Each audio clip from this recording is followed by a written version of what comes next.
Should old acquaintance be forgot and never brought to mind? Should old acquaintance be forgot and days of old lang syne? May old acquaintance be forgot and days of old lang syne. For some reason, the last frontier feels like a beginning. A beginning to what? Well, I don't know yet, but I'm here to find out.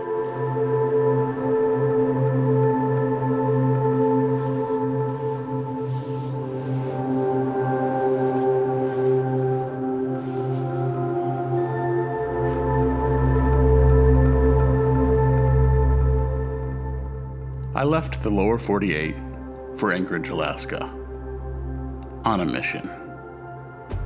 A mission to discover something deep inside myself. That journey started in New York City. Now, I'm not with my brother this time, with my partner, Samantha. We have a long journey ahead of us. It's 3 hours to Minnesota and 6 more hours to Anchorage on a big, beautiful bird.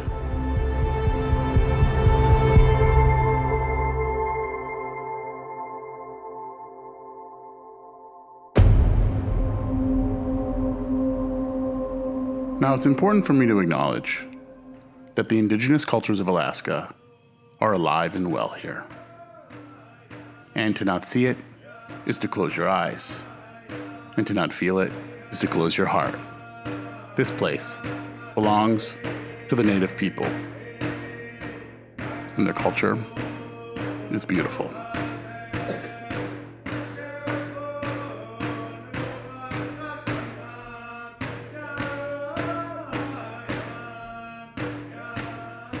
And I'm here to learn as much about that as I am about myself. We were invited to Alaska by the Anchorage International Film Festival to show one of my new movies here at the Anchorage Museum, where Sam and I had a lot of fun. We were invited by these two dudes who ran a beautiful film festival, and I got to do one of my very favorite things: go on the local news to talk about a new place and movies. The Anchorage International Film Festival is in town. It starts tonight and continues for 8 more days at 4 different venues. Now, one of the filmmakers whose film is featured in the festival is Ryan Bayless, whose film is called Midwinter. And Ryan, welcome to Alaska. I understand this is your first time here. What do you think so far? Thank you. I'm so glad to be here. I think it's amazing. We flew in at night, and the next morning, seeing the mountains on one side, the sea on the other was pretty exciting. As a filmmaker, why would you want to come to Alaska for the film festival? You know, they called me and said, hey, we're considering programming your film. We're here in Anchorage. Would you consider coming? And it was an easy yes. I think it's a bucket list place, mostly to make other people in my life jealous. And honestly, it's just so inspiring. The nature around us and the culture and the history is just like very moving to me.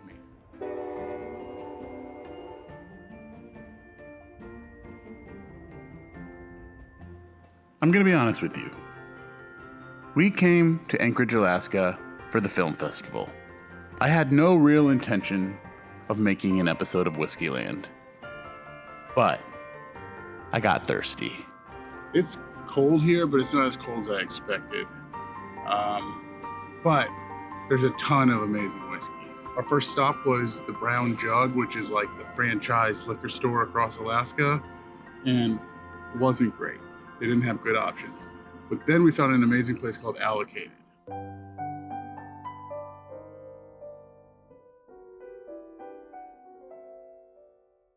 Allocated is a sophisticated whiskey shop. A whiskey shop for whiskey shoppers. A whiskey shop for whiskey lovers.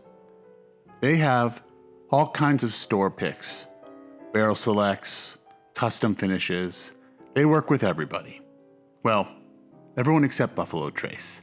That's sort of the play here. Allocated. They're riffing on the idea that some whiskeys are out of reach, something they don't believe in. Their staff is wise and kind and tasted us on some of their favorite new bottles. So we headed back to the Aviator Hotel and had a drink. And yeah, this might upset you a little bit, but we drank right out of the plastic cups in the hotel room. And you know what? Totally cool with me. It's not about what you're drinking or what you're drinking out of. It's about who you're drinking with and getting lost in that beautiful glow and hazy buzz of being someplace new with someone you love.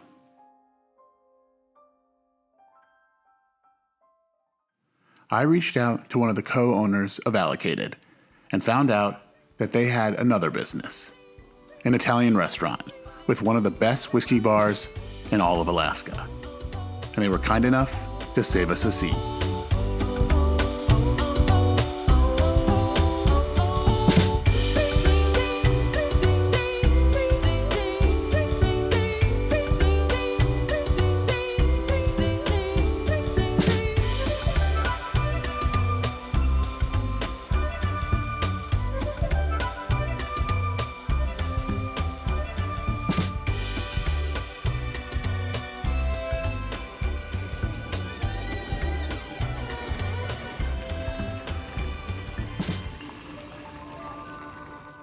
Anchorage was beginning to open up to us.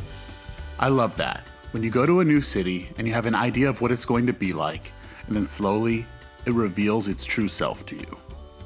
The film festival sent us on the first of what was going to be 2 sightseeing excursions.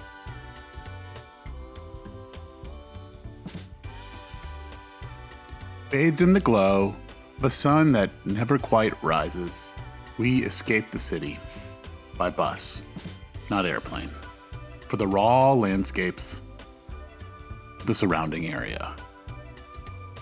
The mountains are their own kind of poetry, calling to you, asking you to ask of yourself, who am I really in this big, beautiful place? Our final stop of the day was at the Alaska Native Heritage Center, where they are dedicated to the preservation and demonstration of the way that the Native people lived and their deep connection to the land that they live on.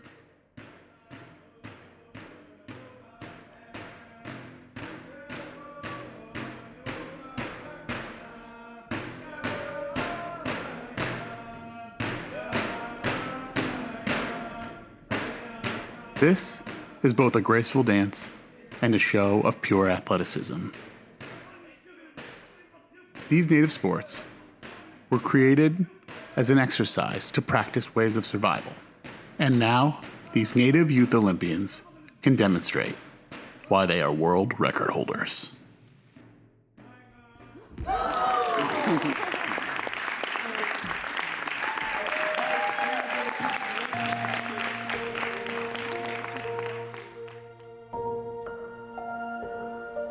My mind was wild. I was thinking about what it means to be from Alaska. And of course, I always go back to whiskey. Whiskey is our story medium after all. And I thought, what kind of whiskey do they make here in Alaska? I mean, I drank a ton of whiskey, but none from Alaska. So I reached out to the Anchorage Distillery, and they were kind enough to give us a tour. And of course, lots of whiskey.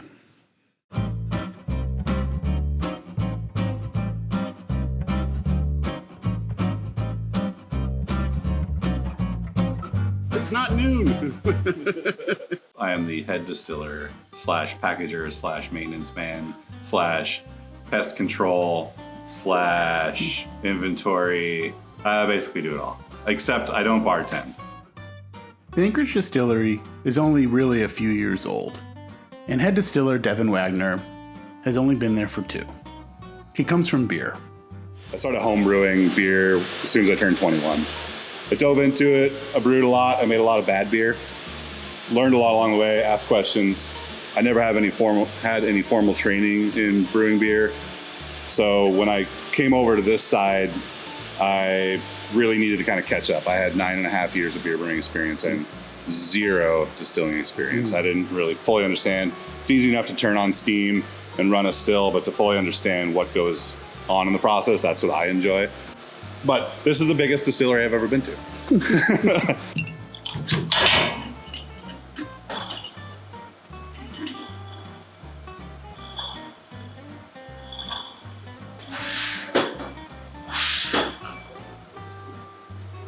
And when I worked in beer, my favorite part of all of it was the barrel aging aspect. So moving into spirits and whiskey just made sense. It was comfortable.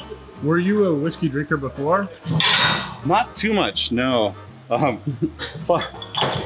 lot of beer. I was very, very focused on beer, craft beer, and learning how to do that well. It's funny, in my journalism career, I lived in Sioux Falls, South Dakota, and I had known that my great-great-great-grandfather had moved west from Pennsylvania, but I didn't realize he had made stops along the way. And there was a place called Pease Creek. My great-great-grandfather is Major Fellows David Pease. There was a Pease Creek in South Dakota on the Missouri River. And so I did a little bit of extra research, and I found where this creek was. It's called Charles Mix County. And he was the territorial representative of Charles Mix County back in the day. And one little excerpt I had found said that he, like many people of his time, lived on an island in the river with a keg of whiskey. So I like to think he'd be proud of what I'm doing now. Might be a little bit better whiskey than what he was getting back then, but.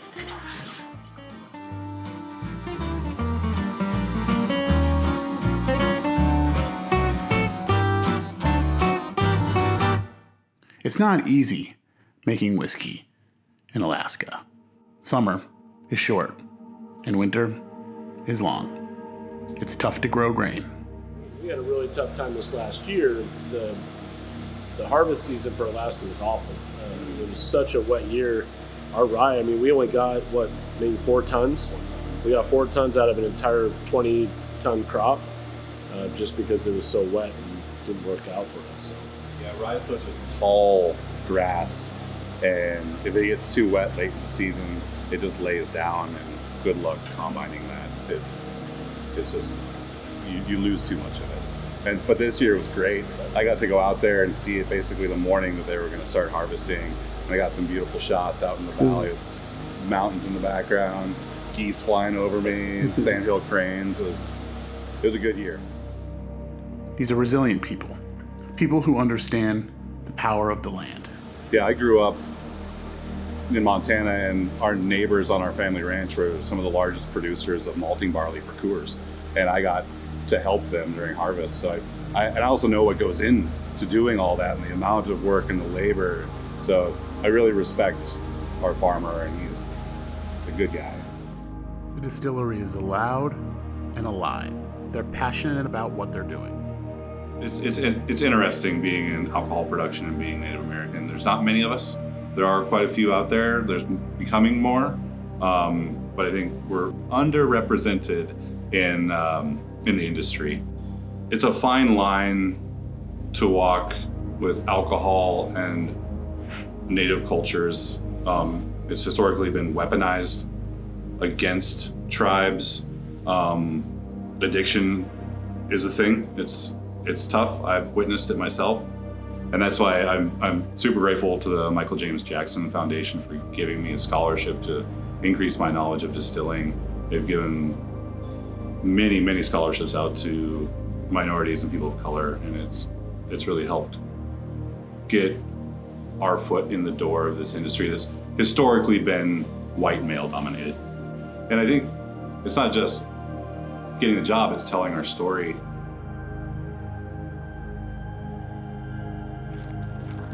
We know how much story matters, especially here in Alaska. Shipping is hard, the tariffs are scary, and every barrel counts. Though they are storing some barrels in the actual distillery, this new warehouse they opened is humble and uniquely organized. Yeah, so the barrels all look a little cattywampus, but that's just so I can pull the bungs out easily without having the downstack. So I'll have a bung puller and I can pull it that way and take a sample. So I don't have to disturb their slumber too much. Now, when you're in here by yourself, do you sing to them or talk to them, or do you have any I usually just tell them good night when I leave. And age well. A little gentle touch? Yep. Knock on wood a lot. Like Alaska in the winter, Anchorage Distillery leans into their strengths. We're trying to be that Alaska story. You know, we're trying to bring Alaska to the glass and really let you experience it. I mean, not a lot of people are able to do that. And, you know, kind of think about the state, we're just so geographically different. You learn a lot about what you can do as a person and explore. You know, everything's within 30 minutes. You know, trails, water, everything. I thoroughly enjoyed my visit to the Anchorage Distillery. Always interested in seeing how people do what they do, and more importantly, why they do it. A native woman said to us, "The land holds something for us." Our final excursion of the trip began early in the morning. We were headed to a glacier, something I'd wanted to do for a very long time. Now, I'll be honest, I was a little bit nervous, but we were all geared up and ready to go. And we had a very trusty guide. Guys, when we get out there on that flat stuff, you're on a foot or two of ice, and underneath you, there's like 400 foot of water in areas. There's 50 million gallons of water an hour flowing underneath us. So if you go off of our trail, you fall through, and the water takes you away, I'm not coming to get you. All right, and that's real deal serious thing. So stay on the trail. Our trip to this glacier was organized by the Great Land Adventure Company and brought to us very generously by the Anchorage Film Festival. Now, this is very unusual for a film festival to do something like this, so I did not take it for granted. We were having a true nature experience. Not only that, but a bus full of filmmakers got together, drove out to a glacier, and walked for miles, freezing our buns off through crevasses. It was amazing. There's something about people coming together to do something like this, something big, something challenging, something where humans have to face the land. We get back into nature. This is a very important part of the artistic process, one in which I think it's often ignored. And here we are, doing it. I gotta be honest, I was a little bit afraid. I'm claustrophobic after all. But this experience was breathtaking, life-changing. I felt something moving deep inside me. A feeling that I needed to be an explorer. I needed to dive deeper, dig further, reach higher. This is not really about whiskey, after all. This is about having a human experience, about meeting people, about going places that I never imagined I could go. And that's what we did. And it meant everything to me. The spirit of adventure is alive and well inside my soul. And that's something I will never forget. When the film festival came to its end, I was left with a deep appreciation and a sort of longing. I had made new friends and found new parts of myself to explore. Sam rented us a cozy little place to rest, sip some whiskey, and enjoy each other's company. Anchorage, Alaska is a special place. It is not without its hardships, but that's what makes it so damn beautiful.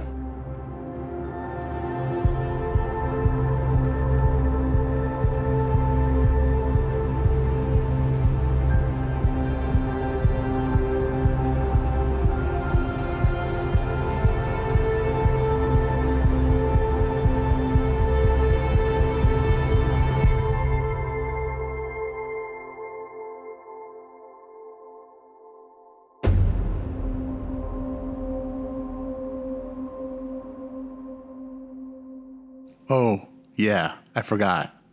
Our film won a damn award at the Anchorage International Film Festival. I never won anything before. This is really nice. I love their movies, so this is like an especially cool thing, so thank you.